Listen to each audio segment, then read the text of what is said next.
Galera, esse fundo imobiliário caiu 24% na data de abertura da sua negociação na Bolsa de Valores. Mas mesmo assim, ele apresenta até alguns dados interessantes que eu vou mostrar para vocês. Antes disso, ele é um fundo com PL de mais de 200 milhões de reais e o seu PVP atualmente está em 0,77, porque o valor no mercado secundário está por volta de 76 a 77 reais, representando uma queda de 24%, pois o valor patrimonial de cada cota corresponde a R$ 100. Ele é um fundo novo do segmento de agências bancárias. E você pode até torcer o nariz quando escuta falar fundo de agências bancárias. Será que isso não está fadado ao fracasso no longo prazo, com o avanço dos bancos digitais? Pode até ser que sim, mas esse fundo conta com boas operações. Ele está atualmente com 89% do seu patrimônio líquido investido, alocado em imóveis. E esses imóveis são agências bancárias. E ele está atualmente também com algo próximo de 11% parado no seu caixa. E isso mostra que ele fez a emissão com um pipeline bem estruturado e que ele não perdeu tempo e já fez a aquisição desses imóveis que já estão efetuando o pagamento mensal de aluguéis. E esses imóveis são 32 imóveis.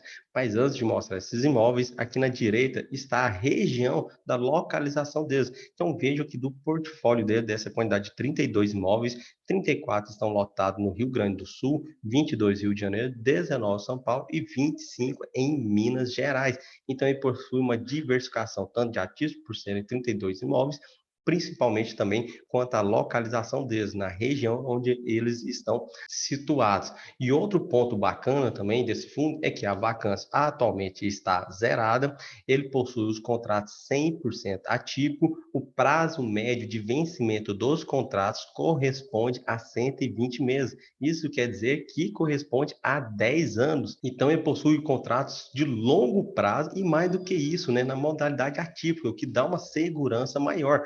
Isso quer dizer que se o inquilino rescindir antes do término do contrato pelo tempo, ele vai ter que indenizar o saldo remanescente de aluguéis e até mesmo no prospecto definitivo do caixa, a agência, eles colocam como que funciona essa regra. Vai ser multiplicada a quantidade de meses remanescente pelo valor atual do aluguel no momento da rescisão e vai fazer uma taxa de desconto pela Selic naquele momento também atual da rescisão. E outro ponto é a participação da Receita. Vejam que esses são os 32 imóveis que ele possui na sua carteira, cada um situado em uma cidade diferente, e o que possui maior representação da sua receita é o Manchester com 9%, também tem o Macaé com 7%, Piracicaba com 6% e Bela Vista com 7%. São os imóveis com maior pagamento mensal de aluguéis. E a taxa de reajuste desses contratos é pelo IPCA ou pelo IGPM, aquele que ficar menor no prazo de reajuste. Então, vamos supor que atualmente o IPCA está em 10% e o IGPM está em 17%. Então, seria reajustado pelo IPCA. Vamos supor que em outro momento o IGPM esteja menor que o IPCA. Então, pelo que eu entendi do seu prospecto definitivo, seria essa métrica de reajuste desse contrato. Eles vão observar qual índice que está menor. Eu não gostei, confesso que eu preferia que fosse 100% no IPCA, que é a nossa inflação real.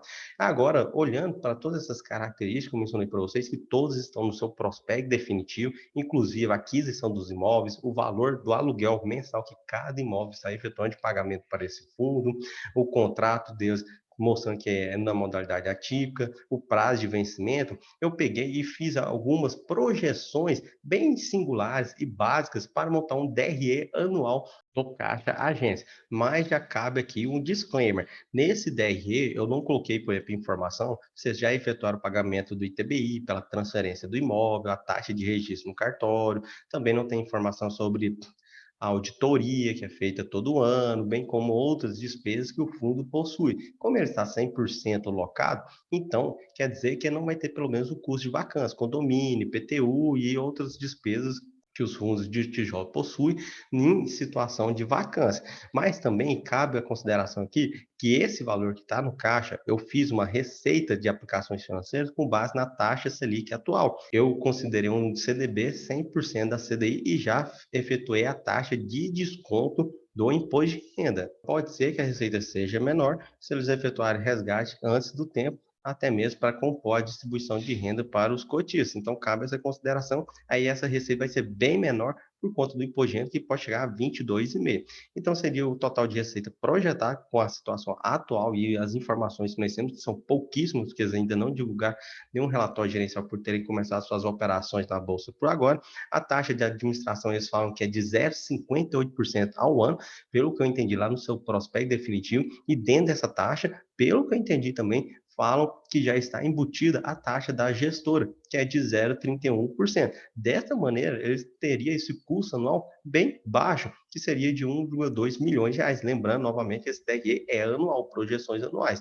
Com base nisso, o resultado do fundo seria próximo de 18 milhões, com a quantidade atual de cotas emitidas, daria um rendimento de R$ 8,84. Lembrando que essas aqui são as projeções, acho, mais próximas da máxima que pode chegar. E se for observar a cotação dele atual, está em R$ 76. Então, aqui nós teríamos um dividend yield acima de 10%, que para fundo de tijolos é um bom indicador. Mas novamente, precisa tomar cuidado, porque ainda não temos informações a respeito dos outros custos que ele pode estar incorrendo, a respeito desse caixa, se esse caixa ele vai conseguir fazer novas aquisições, ou esse caixa vai ser utilizado só para pagar taxa de cartório e TBI na transferência desses imóveis. Então, nós não temos esses dados concretos. Vamos supor que ele não vai contar com essas receitas financeiras. Então, vejam que se tirar essas receitas financeiras, o rendimento vai cair, vai ficar próximo de R$ 7,99. Ou vamos supor que o rendimento da aplicação financeira, metade eles vão utilizar para quitar essas obrigações que eu mencionei, e outra metade vai ficar aqui para ter um fluxo de caixa.